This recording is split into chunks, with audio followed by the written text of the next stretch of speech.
이재현의 뉴스 정면승부 1부는 오늘의 주요 뉴스 정리하는 뉴스 인앤아웃으로 시작을 하죠. 오늘 주요 뉴스 정리해드릴 김영민 아나운서 나오셨습니다. 안녕하세요. 네, 안녕하세요. 오늘 주요 뉴스의 의미와 배경 설명해드립니다. 추은호 해설위원 함께합니다. 안녕하세요. 네, 안녕하세요. 네. 자, 오늘 주요 뉴스 들어가기 전에 방금 전에 들어온 속보부터 좀 살펴보도록 하죠. 북한이 나흘 만에 다시 탄도미사일을 동해 쪽으로 발사했네요. 그렇습니다. 합참이 지금 바로 한 몇십 분 전에 정확한 위치를 밝혔는데요. 네. 오늘 오후 3시 31분쯤에 북한이 평안남도 숙천 일대에서 동해상으로 단거리 탄도미사일 SRBM 한 발을 포착했다라고 밝혔습니다. 네. 지난 비질런트 스톰 중이었던 2일에서 5일에 미사일을 약 35발 쏘아 올린 뒤에 나흘 만에 다시 도발에 나선 거고요. 현재 우리 군이 북한의 핵과 미사일 등의 위협에 대비한 지휘소 연습인 태극 연습을 사흘째 진행 중이고 또 미국에서는 중간선거 개표가 진행 중인 상황인데 이를 의식해서 도발한 것으로 풀이가 됩니다. 네. 자, 뭐 지금 미국 중간 선거에 맞춰서 또 도발을 제기한 것 아니냐 하는 분석인데요. 또 소식 들어오는 대로 전해드리도록 하겠습니다. 자, 이제 이재명 대표의 최측근 가운데 한 사람이죠. 정진상 정무실장에 대해서 검찰이 강제 수사를 계속 강행하고 있습니다. 대장동 특혜 개발 의혹과 관련한 내용인데요.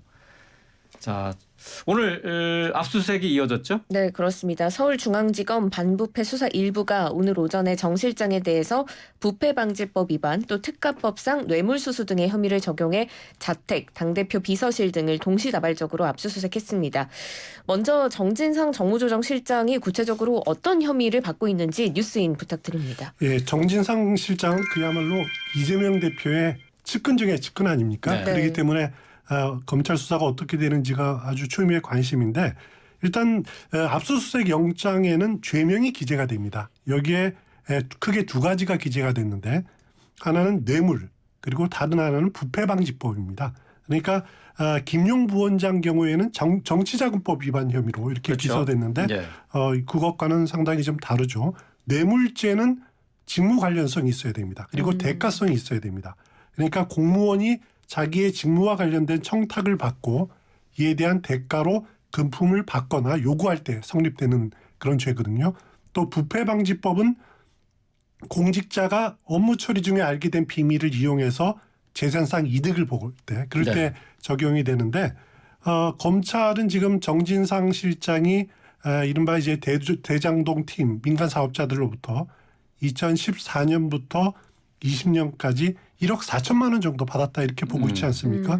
그리고 근데 이제 정진상 실장이 그러면 왜 뇌물죄냐? 그 당시에 네. 그 성남시 정책보좌관 또는 정책실장을 지냈다는 거죠. 네. 당시에 공무원 신분이었다는 겁니다. 그리고 내부 결제 라인에도 포함되어 있어요. 그래서 검찰은 정진상 실장이 이런 지위에서 알게 된 개발 사업과 관련된 정보를 대장동 사업자들에게 흘렸다. 네. 그렇거나 아니면 인허가 과정에서 도움을 줬다. 그 대가로 돈을 받은 것으로 보고 있는 겁니다. 그렇기 때문에 뇌물죄나 부패방지법이 적용될 수 있는 거죠. 물론 그 검찰은 1억 4천만 원 선에서 그칠 것이냐? 그럴 것 같지는 않고요. 지금 뭐 이런저런 것도 조금씩 나오긴 하는데 검찰에 보기에는 정진상 실장 그리고 김영 부원장 유동규 전 성남도시개발본부 기획본부장이 아주 형제처럼 지냈다. 이렇게 보고 있습니다. 그러면서 형제처럼 지내면서 이들이 대장동 사업자들과 유착관계를 형성했다. 그렇기 때문에 사업상 특혜를 주고 그 대가로 대장동 개발의 수익의 일부를 나눠 가지기로 약정했다라고 네. 이렇게 보고 있습니다. 그럴 경우에 굉장히 약정받은 액수가 커질 수도 있는 거죠. 그렇기 때문에 검찰 수사 어디로 향할지 좀 더 지켜봐야 될 것 같습니다. 네, 지금 정진상 정무조정실장에 대한 압수수색뿐만 아니라 검찰이 어제 김용 민주연구원 부원장 구속 기소하기도 했습니다. 공범인 유동규 전 성남도시개발공사 기획본부장, 정민용 변호사, 남욱 변호사도 함께 기소를 하면서 수사가 급물살을 타고 있는 상황인데요. 그래서 이제 이재명 대표에 대한 소환 조사 불가피하다라는 관측도 나오고 있는데 여기에 대해서는 어떻게 생각하세요?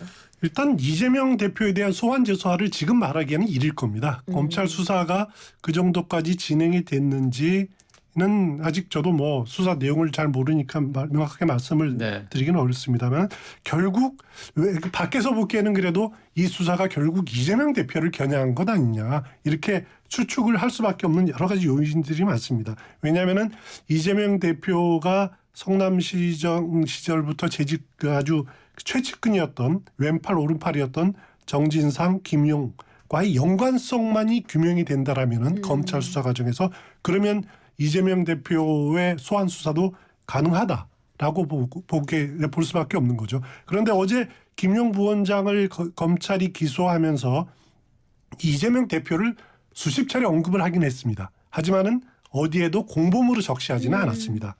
그렇기 때문에 지금 단계에서는 그 김용 부원장이 정치 자금으로 받았던 돈 이것이 검찰은 이재명 대표의 대선 경선 자금 명목으로 요구하고 받았다 이렇게 결론을 내렸는데 핵심은 과연 어떻게 사용됐느냐는 겁니다. 김용 부원장이 받은 돈이 과연 경선 자금으로 사용됐는가? 그리고 이재명 대표가 이 사실을 알고 있었느냐? 이것이 관건일 거예요. 네. 만약에 검찰이 여기서 뭔가를 밝혀내면은 이재명 대표에 대한 소환 조사도 저는 충분히 있을 수 있다라는 생각입니다. 분명한 거는 김용 부원장이 돈을 받은 시점이 당시 이재명 경기지사 시절이었거든요. 네. 경기지사는 후원을 만들 수가 없습니다.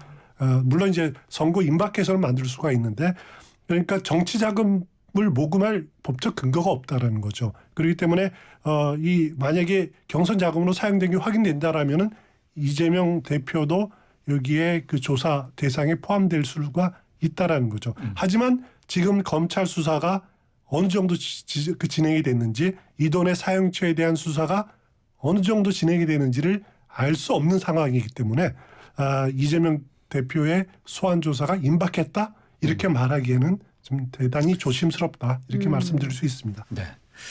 오늘 검찰이 정진상 실장의 자택 그리고 사무실에 대해서 압수수색을 했는데요. 사무실이 있는 민주당사에 대해서는 민주당이 셔터를 내리고 압수수색에 불응했다가 결국 문을 열어줬습니다. 근데 빈손으로 나왔다고요? 네. 일단 민주당은 당사에 정진상 실장의 집기가 없음을 확인시키고자 검찰의 출입을 허용했고요. 3시 20분경에 민주당사 압수수색을 끝났습니다. 민주당은 정 실장의 민주당사에 별도의 사무실이 없고 실제 근무한 적이 없는 것을 알면서도 검찰이 당사에 대한 압수수색을 청구했다면서 이건 민주당을 흠집내려는 일종의 정치 쇼다 이렇게 강하게 반발했습니다. 네. 반면에 국민의힘은 정당한 검찰 수사와 정당한 법 집행에 민주당이 협조를 해야 한다라는 입장인데요.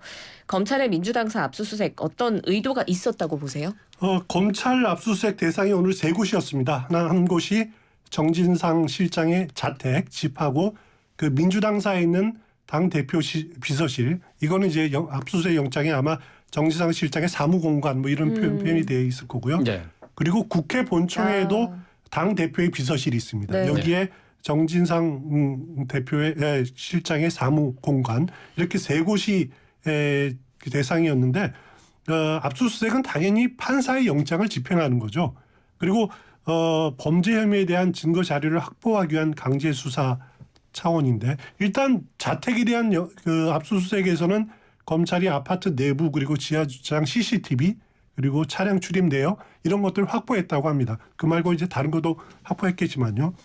하지만은 민주당사와 국회 본청에 대한 압수수색은 좀 순조롭지 못하고 있네요. 일단 민주당사에 대한 압수수색은 민주당 측에서 일단 셔터를 내려놔서 한 4시간 정도 대치를 하다가 민주당이 허용하면서 진행은 됐습니다. 네. 하지만은 민주당 주장은 이곳에 정진상 실장의 사무공간이 없다라는 입장이었고 그래서 실제로 검찰이 PC를 5대 포렌식했지만은 정진상 실장이 사용된 컴퓨터는 발견되지 않았습니다. 저는 이 압수수색을 막지 않은 것이 민주당이 잘한 판단이라고 생각됩니다. 왜냐하면은 김용 부원장 때 민주당이 초기에 압수수색을 이렇게 막아섰지 않았습니까? 네. 나중에 이제 허용을 했지만은 그때 결국 검찰이 구속영장을 이제 청구하면서 한 논리가 증거인멸 우려가 있다라는 네. 거죠. 결국 판사도 그걸 받아들이지 않았습니까?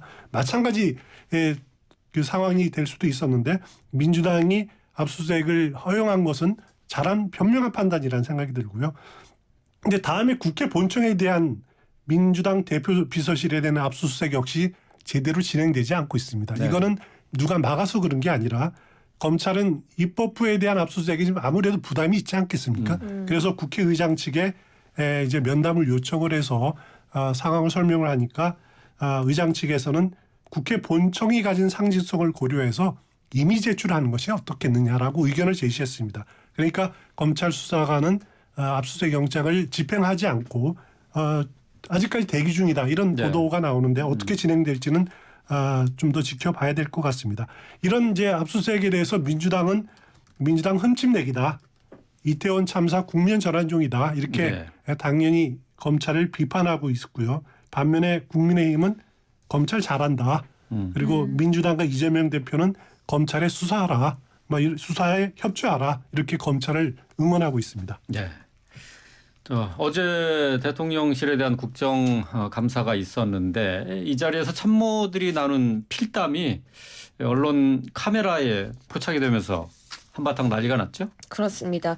이태원 참사와 관련한 질의 도중이었는데요. 김은혜 홍보수석이 강승규 시민사회 수석의 종이에 웃기고 있네라고 글을 쓴 뒤 지운 겁니다. 이게 이제 언론사 카메라에 포착이 됐고요.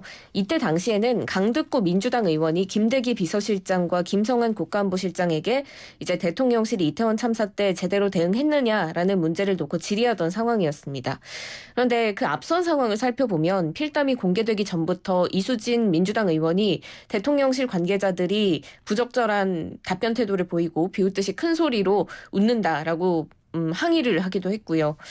그래서 이게 밝혀지고 난 이후로 김은혜 홍보수석은 의원들의 질의와 무관한 사적인 대화다라고 거듭 사과했는데 김 수석과 강 수석의 나이 차이가 8살. 인데 이게 사적인 대화에서 나온 얘기라기에는 8살 많은 분에게 웃기고 있네라고 했다는 부분에서 납득이 잘 되지 않기도 하고요. 또 사적인 대화가 무엇이냐라고 주호영 원내대표가 묻자 답변을 하지 못했죠.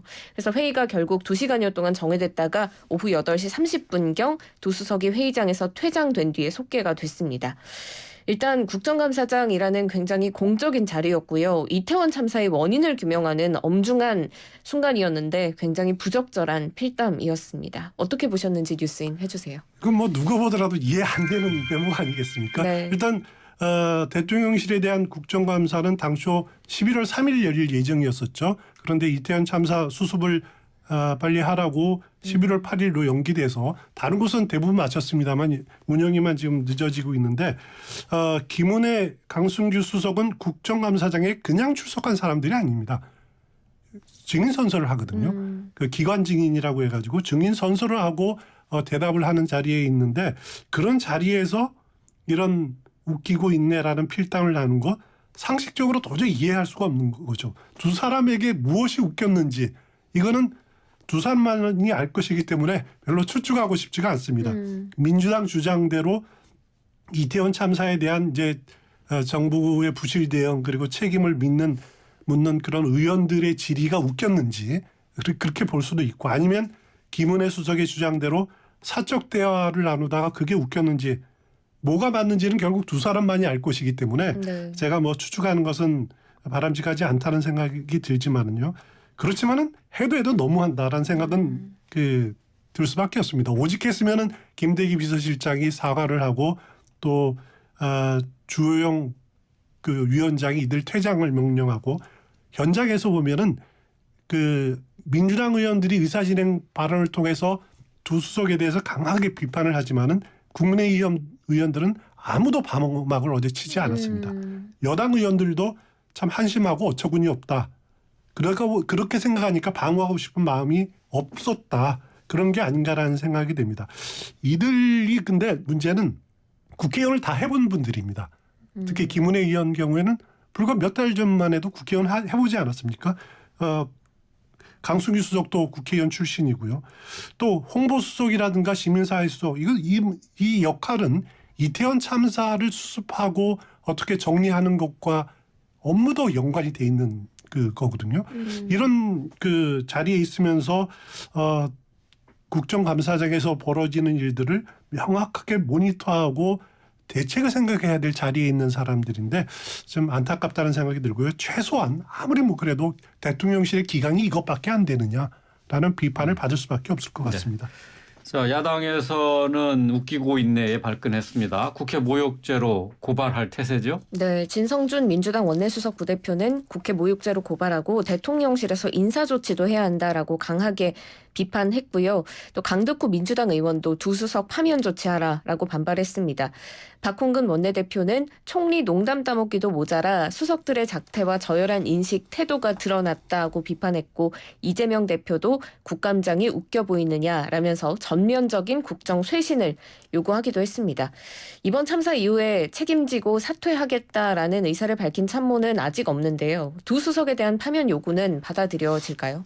일단 그 이 두 수석이 그 현장에서 여러 차례 사과를 했었죠. 네. 그리고 국정감사 진행하는 의원들을 겨냥한 필담이 아니다라고 해명을 했기 때문에 사실 그게 아니다라고 이렇게 밝힐 수 있는 근거가 사실 별로 없는 노릇이거든요. 그렇기 때문에 저는 개인적으로 민주당 측에서 파면을 하라 요구하지만은 그냥 넘어갈 공산이 상당히 크다라는 생각이 들고요. 민주당도 이걸 국회 모욕죄로 고발한다고 하지만은 실제로 그 고발로 이어질 가능성은 적어 보입니다. 일단 주호영 위원장이 고발권을 이렇게 그 위원회 정식 안건으로 상정할 가능성도 없고요. 또 만약에 고발이 되더라도 법정 싸움을 벌여도 사실 국회 모욕인지 아닌지 불투명한 부분들이 있기 때문에 이거는 고발의 문제라기를 떠나서 김은혜 홍보수석과 강수기 시민사회수석의 그 자세의 문제가 아닌가, 국정을 대하는 자세의 문제가 있다라는 지적을 꼭 하고 싶습니다. 특히 김은혜 홍보수석 경우에는 그런 가벼움, 또 그 자리에서 그런 행동을 하는 정무수석이 정무 감각이 전혀 없는 제로에 가까운 정무 감각, 과연 그 자리에 어울릴까라고 하는 의구심을 갖지 않을 수밖에 없습니다. 네. 자, 어제 국감장에서는 또 이른바 청담동 술자리죠. 김의겸 의원이 의혹을 제기했었는데 이 의혹과 관련한 얘기도 나왔죠. 그렇습니다. 짧게 정리를 해보면 윤 대통령, 한동훈 법무부 장관이 김앤장 변호사 30명과 청담동 고급 술집에서 심야 술자리 가졌다라는 의혹이죠. 강득구 민주당 의원이 해당 의혹에 대해서 언급을 했고요. 김대기 대통령실 비서실장은 전혀 근거 없는 이야기다라고 어제 국감장에서 일축했습니다.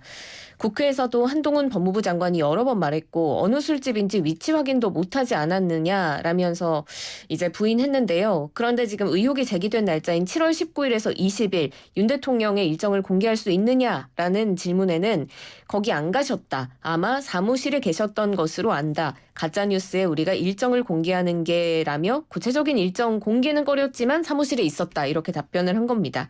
갔을 리 없다고 생각하시라. 진짜다라며 가짜뉴스임을 계속 강조했는데요. 어떻게 보셨어요? 이 문제 터져 나왔을 때 김대기 비서실장 비서실 차원에서 대통령 당일 행적에 대해서 조사를 했을 겁니다. 안 했다면 이상한 거죠. 당연히 했을 겁니다. 어제 김대기 실장이 당일 윤석열 대통령이 청담동 술집에 갔느냐 여기에 대해서 이제 비슷한 표현을 쓰지 않았습니까? 아마라는 표현을 쓰긴 했습니다만은 사무실에 계셨던 걸로 안다. 제 느낌은 대통령이 청담동 술집에 갔느냐 일정 행적은 이것으로 정리된 것으로 생각이 됩니다. 그렇다고 누군지 모르는 그 사람이 무슨 의도인지 모르지만은 내뱉은 것을 가지고 국가 원수의 일정을 뭐 시시콜콜하게 이렇게 공개하는 것이 바람직할까? 저는 그 부분에 대해서는 아마 그 대통령실에서는 부정적인 시각을 갖고 있는 것 같고요. 민주당 의원들도 이 정도로 김대기 실장이 했으면은 무슨 뜻인지 다 알아들었을 겁니다. 네, 근데 지금 해당 의혹의 제보자가 국민권익위에 보호 신청을 요청해서 권익위가 지금 공익신고자 인정 또 보호 요건을 검토하고 있다라고 밝힌 상황인데, 그런데 관련 자료가 충분하지 않아서 보완 자료를 요구한 상태라고 합니다. 그런데 지금 권익위 내부에서도 충돌이 있습니다. 현 정부에서 임명한 김태규 권익위 부위원장은 패싱당했다라고 주장을 하고 지금 뭐 논란이 많은데요. 구체적으로 어떤 상황인지 짚어봐 주세요. 예, 일단 이 제보자를 공익신고자로 지정하는 게 맞는가라는 논란이 먼저 가장 근본적인 논란이 있을 수가 있죠. 공익신고자라는 것은 공익을 침해하는 행위를 신고한 사람을 보호하고 이제 지원하기 위한 제도인데 과연 이번 건이 공익신고인가? 아니면은 반대편에서 보기에는 가짜 뉴스를 퍼뜨리고 국가기관의 보호를 받으려는 건가? 라는 부분을 한번 따질 필요가 있는 것 같고요. 둘째는 전현희 국민권익위원장이 과연 중립적으로 이 문제를 판단할 수 있을까라고 하는 점입니다. 아시다시피 전현희 위원장 윤석열 정부의 그냥 사사건건 각을 세우고 있는 민주당 국회의원 출신 아닙니까? 네. 그리고 그 전현희 위원장은 관여하지 않고 있다 했지만은 말씀하신 대로 윤석열 정부 들어서 임명된 김태규 부위원장은 아니 이거 보도자료 나간 것 자체가 전현희 위원장이 결정해서 나간 거다라고 반박을 하고 있기 때문에 국민권익위가 어떤 결정을 내릴지 주목됩니다. 네.